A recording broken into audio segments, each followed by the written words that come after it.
The way I've really thought about this over the last number of months is, as a father of 4 children, there but for the grace of God go I.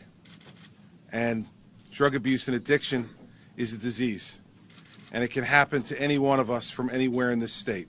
There are no exceptions.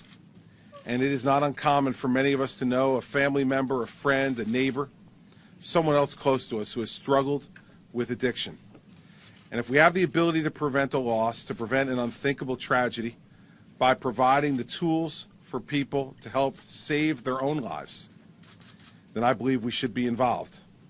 That's why I'm proud of what we've done on this issue in general, proud of what we're doing here today, and proud of the work that we continue to do together to help people reclaim their lives.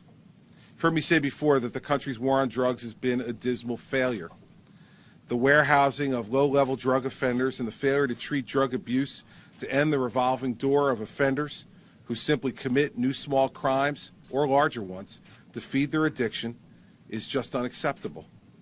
That's why I've taken a new approach, including requiring mandatory drug treatment for all first-time nonviolent offenders.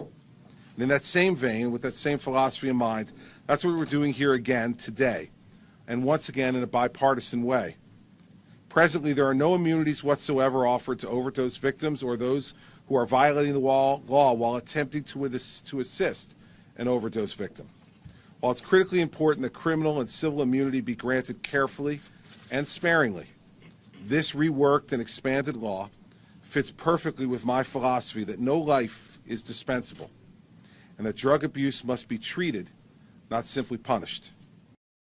What we now have is a comprehensive law we can all be proud of for what it can achieve: the saving of a life, to provide the opportunity for individuals, their families, friends, and those good Samaritans involved to reflect upon their experience in a way that they probably would have never reflected upon it before.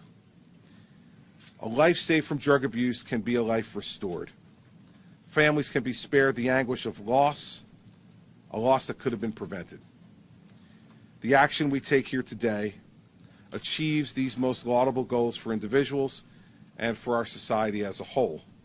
I want to thank our friends here at Turning Point for all that they do, and it's truly one of the great places in New Jersey that provides extraordinary care and treatment for folks who need it.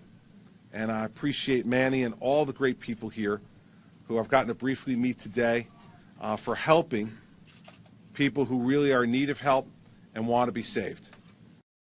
I want to introduce for a few remarks a New Jersey son and someone who's cared greatly about this issue and spoken to me about it often, Jon Bon Jovi, and then I'll bring Patty DiRenzo to the podium as well to speak, and then I'll come back to take questions from the press. So, ladies and gentlemen, Jon Bon Jovi.